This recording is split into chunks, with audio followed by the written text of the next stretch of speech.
Hello friends, મારી channel ગુજરાતીમાં તમારું ખૂબ ખૂબ સ્વાગત છે. દિવાળી ઉપર દેશમાં જવાનું થયું ને ત્યારે મારા દિયરના હાથની ભજી ખાવા મળી, જે બધા દૂર દૂરથી એના ફ્રેન્ડ્સ ખાવા આવે છે.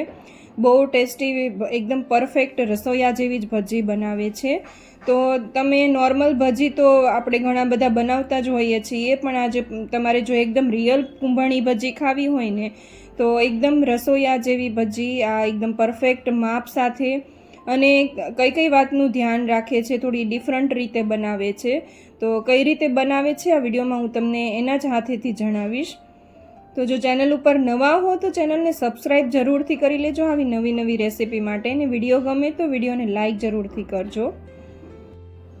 આ ભજીનું કટિંગ પણ, મરચાંનું કટિંગ એ કઈ રીતે કરે છે એ પણ હું તમને જણાવી દઈશ, અને એકદમ ડિફરન્ટ રીતે કરે છે. જો તમને ફાવે તો તમે આ રીતે કટિંગ કરી શકો છો. તો 800થી 1 કિલો બેસન હોય ને ત્યારે આપણે 1.5 કિલો મરચાં લેવાના છે. આ તમે કટિંગ જો બ્લેડથી કરે છે. તમને જો આ રીતે બ્લેડથી કટિંગ કરતાં ફાવે ને જાળવીને તો તમે કરી શકો છો, નહીંતર તમે એને ચીલી કટરમાં પણ મરચાંને કટ કરી શકો છો. મરચાં છે મીડિયમ તીખા હોય ને એવા લેવાના છે, અને મરચાંનું પ્રમાણ તમે તમારી તીખાશ પ્રમાણે થોડું ઘટાડી કે વધારી પણ શકો છો, પણ 1.5 કિલો એ પરફેક્ટ માપ છે. એની સાથે કઈ કઈ સામગ્રી જોઈએ છે હું તમને બધું જ નાખતા જઈએ ત્યારે જણાવતી જઈશ.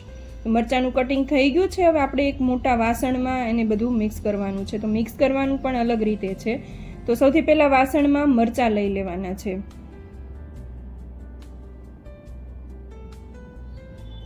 બધું જ એક સાથે મિક્સ નથી કરવાનું, એની પણ એક રીત છે અલગ અલગ. મરચાં લઈ અને એની ઉપર થોડુંક મીઠું આપણે એની અંદર એડ કરવાનું છે. તો બધું જ ભજીનું આમ આપનું મીઠું આમાં નથી નાખવાનું. આવી રીતે થોડુંક 1 ટેબલ સ્પૂન જેટલું મીઠું નાખીને મરચાંને સારી રીતે મીઠામાં મિક્સ કરી દેવાના છે, એટલે મરચાંનું જ તે પાણી છૂટશે અને એમાં જ આપણું જે બેટર છે એ બની જશે. હવે 700 ગ્રામ કોથમીર લીધી છે. કોથમીરનું કટિંગ પણ એકદમ ઝીણું સમારીને કરવાનું છે.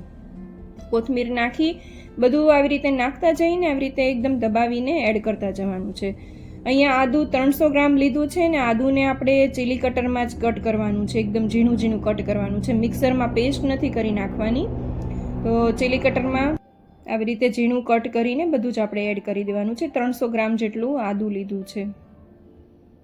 તો આ તમે જોઈ શકો છો, એક એક વસ્તુ નાખતા જાય છે અને દબાવીને મિક્સ કરતા જાય છે, એટલે બધાનું પાણી છૂટી જાય, બધું એકબીજાને એકદમ સરસ રીતે એકબીજામાં ભળી જાય. તો આ ભજી છે 14થી 15 જણાની બને છે. તો એ પ્રમાણે તમે તમારું માપ સેટ કરી શકો છો.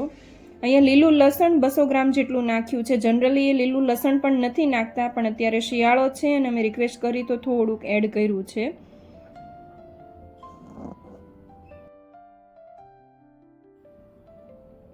હવે આ બધી લીલોતરી છે એકદમ સરસ રીતે મિક્સ કરી દેવાની છે સૌથી પહેલાં, અને પછી બેસન નાખવાનું છે.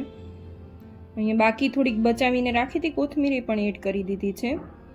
અને આની અંદર મીઠું સિવાય કોઈ જાતના મસાલા નથી નાખવાના, લીંબુ પણ નથી નાખવાનું, ધાણા જીરું પણ નહીં, કેમ કે લીંબુ નાખે ને તો તેલ પી જાય છે, અને આ ભજી છે તેલ નહીં પીવે બિલકુલ, એકદમ તેલ વગરની થશે. તો અહીંયા બેસન 1 કિલો લીધો છે. તમે સૌથી પહેલાં આટલું જો રેસીપી હોય ને તો 800 ગ્રામ જેટલો બેસન એમાં એડ કરજો, અને પછી જરૂર પ્રમાણે જરૂર લાગે ને તો થોડો બેસન એડ કરતા જજો. તો આ સૌથી પહેલાં 1/2 કિલોની એક થેલી એમાં નાખી છે, ને બેસન આપણે ગાય છાપ લીધો છે એ જ લેવાનું છે જો તમને મળે તો.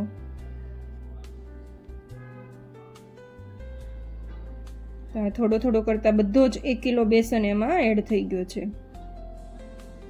અને બેસન નાખીને પણ આવી રીતે દબાવીને બધું સારી રીતે મિક્સ કરી દેવાનું છે, ક્યાંય પણ ગાંઠા ન રહી જાય. તો તમે જોઈ શકો છો કડક એકદમ લોટ બની ગયો છે, બંધાઈ જાય એવો. બેટર નથી બન્યું, લોટ જ બાંધવાનો છે. અને પછી એને કઈ રીતે ઢીલું પાડીને આપણે ભજી બનાવવાની છે હું તમને આગળ દેખાડીશ. તો સૌથી પહેલાં આ રીતે કડક બાંધી લેવાનું છે. આ પ્રોસેસ કરવાથી ભજી છે ને એકદમ ક્રિસ્પી બને છે. તો જો આટલું આવી રીતે કડક આપણે બેટર બનાવીને તૈયાર કરવાનું છે.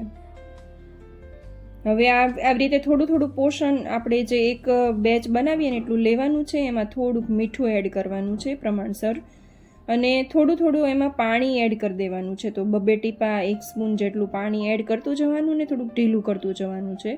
બધું જ આપણે એકસાથે બેટર બધું ઢીલું નથી કરી નાખવાનું. આ પ્રોસેસ કરવાથી ભજી છે એકદમ ક્રિસ્પી બનશે. અને અહીંયા તેલ ગરમ મૂકી દીધું છે ફૂલ ગેસ ઉપર. હવે ગેસની ફ્લેમને સ્લો કરીને આવી રીતે તમે જોઈ શકો છો કઈ રીતે ભજી પાડે છે.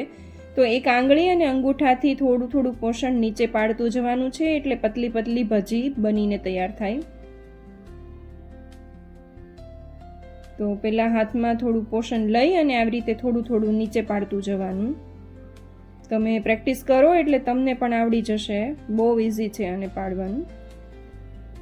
હવે ગેસની ફ્લેમને મીડિયમ કરી દેવાની છે અને પછી મીડિયમ ફ્લેમ ઉપર જ આપણે 3 થી 4 મિનિટમાં ભજી થઈને તૈયાર થઈ જશે. અને આપણે ગોલ્ડન બ્રાઉન નથી થવા દેવાની, એને જોતા રહેવાની છે. થોડી ક્રિસ્પી થાય જારામાં ઊંચી લઈને એટલે એને તરત જ બહાર લઈ લેવાની છે.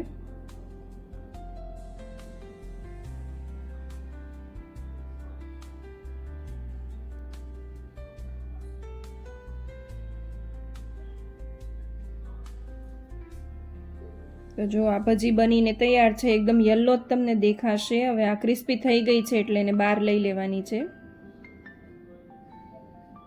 તેની સાથે ખાવા માટે અહીંયા કાંદા અને ટમેટાનું સલાડ બનાવ્યું છે. કાંદા અને ટમેટાની સ્લાઇસ કટ કરી એની અંદર મીઠું, ધાણા જીરું, ખાંડ અને લીંબુ નીચવું છે. થોડી કોથમીર એડ કરી છે.